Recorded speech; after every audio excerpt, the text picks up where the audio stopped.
शाहजेब, आपसे एक सवाल हम ये करना चाह रहे हैं कि क्या आज की आर्मी चीफ की अलविदाई तकरीर क्लियर कट मैसेज है इमरान खान के लिए, जो आस लगाए बैठे थे, जो बार बार कहते थे कि किसी तरह बाकी सबको डिसऑन करके एक बार फिर हमारी मदद करो, तो फिर ना ही समझे इमरान खान साहब? देखिए जी, अगर आर्मी चीफ के पास तो रह गए कोई 5-6 दिन। अगले आर्मी चीफ में अभी तमाम बातों का फैसला करना है, क्योंकि इमरान खान साहब 26 तारीख को पिंडी में ही होंगे और दबाव डाल रहे होंगे। वो चाहते हैं, क्योंकि खान साहब को लगता है कि उनकी सियासत अवामी सपोर्ट से नहीं बल्कि आर्मी चीफ की तैनाती से मुंसलिक है, फौज की सपोर्ट से मुंसलिक है। तो ये अब अगले आर्मी चीफ ने फैसला करना है, क्योंकि बाहिर तो लगता है कि खान साहब इस बात के लिए तैयार नहीं है कि वो सिर्फ अवाम पर भरोसा करें, अपने वोटर सपोर्टर पर भरोसा करें। उन्होंने अचानक 4-5 दिन पहले अपनी लाइन ही बदल ली है, इतने बड़े बड़े इल्जामात लगाकर, फौज पे लगा के, गद्दारी का इल्जाम लगा के उनकी तो अचानक लाइन बदल गई है। वो कह रहे हैं कि हो सकता है साजिश में शामिल ही ना हो, मगर रोक लेते हैं। भाई क्यों रोक लेते हैं? एक डेमोक्रेटिक अमल था, ये फौज की कब से जिम्मेदारी हो गई है। मगर मैं फिर कहूंगा, ये जिम्मेदारी उन्हें इसलिए लगी इमरान खान साहब को कि उन्हें आदत हो गई है। उन्हें आदत इतनी हो गई 2014 से अपने लिए सपोर्ट की कि धरना हो तो सपोर्ट किया जाता है, फिर वो दोबारा जलसे धरने उनके सपोर्ट किए जाते हैं। और उन्हें बताया गया, और जो खान साहब कह रहे हैं कि जो GIT थी उसमें तो फौज ने करप्शन इमरान खान साहब को बताई। इमरान खान साहब के साथ जो सहाफी खड़े हुए हैं वो खान साहब की तकरीबात में तकरीर करते हुए बताते हैं कि हमें तो फौज बताती थी कि जो दूसरे सियासतदान हैं वो कितने करप्ट हैं। तो इस सारे के सारे मामले में इमरान खान साहब को आदत इतनी हो गई है। फिर आपने देखा 2018 से पहले जब बलूचिस्तान हुकूमत गिरी, तो जब नई हुकूमत बनने वाली थी तो बनी गाला में जाके वो लोग मिले। फिर जब संजरानी साहब बने तो उसमें इमरान खान साहब के लिए सब फैसिलिटेट किया गया, फिर संजरानी साहब को बचाने के लिए फैसिलिटेट किया गया। तो खान साहब की आदतें बहुत खराब हैं। आज बाजवा साहब ने कुछ और भी जिक्र किया कि किस तरीके से कतर से मुआहिदा हुआ सस्ती गैस का, उसमें किरदार अदा किया, फिर रेकोडिक में किरदार अदा किया, IPP से मुआहिदों में किरदार अदा किया। इमरान खान साहब के वज़रा ने चीन को नाराज कर दिया सी फैक्टर, तो फिर फौज को किरदार अदा करना पड़ा।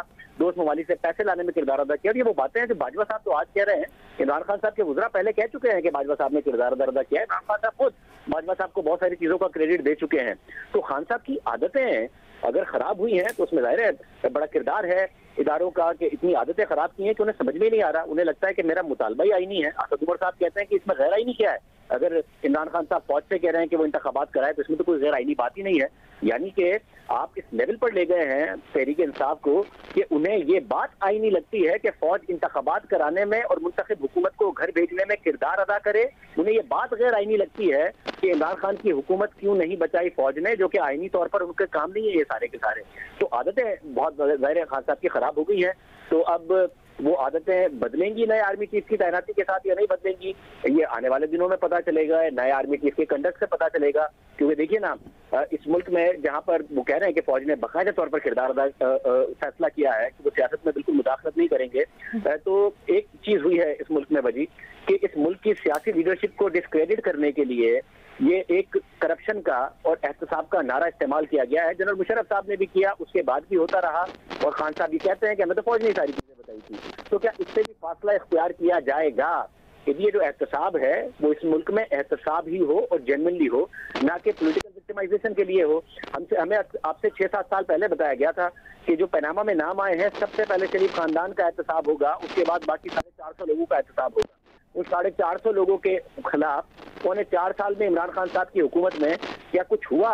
एक भी पकड़ा गया? इमरान खान साहब ने तो एक के बाद एक एमनेस्टी स्कीम दी थी। आज इमरान खान साहब बता रहे हैं कि रियल एस्टेट बहुत बड़ा माफिया है। अपने इख्तिदार में बताते थे कि इस मुल्क को आगे ले जाने में रियल एस्टेट की जो प्रॉपर्टी प्राइसेस बढ़ी हैं वो कितना किरदार अदा करेंगी। एक के बाद एक एमनेस्टी स्कीम देते थे। फराह खान का दिफा ये कहकर करते थे कि मेरे दौर में तो प्रॉपर्टी प्राइसेस में बहुत इजाफा हुआ है, तो फराह खान के भी असासे बढ़ गए हैं। तो खान साहब तो जाहिर है अपना बयान और बयानिया दोनों बदल लेते हैं, गलत बयानी को बयानी का नाम दे देते हैं, मगर जो उनकी आदतें जिन जिनने खराब की हैं वो भी इसके जिम्मेदार हैं।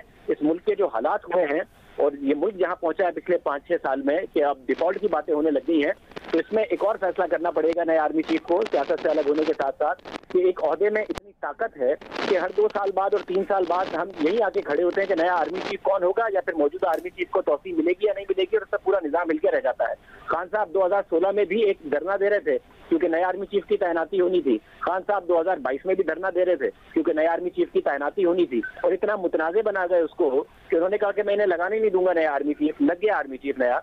अब इमरान खान साहब बताएं कि क्या होगा कि वह सबरी मूव हो गई और लग जाना है आर्मी चीफ। तो खान साहब को अपना कंडक्ट बदलना है, जाहिर है दीगर जमातों को बदलना है, मगर सबसे बड़ी जिम्मेदारी फौज पर ही है कि जितना खुशाइंद है आज बाजवा साहब का ये बयान कि वो फौज मुदाखलत नहीं करेगी और फरवरी में फैसला किया तो आइंदा इस पर अमल भी हो।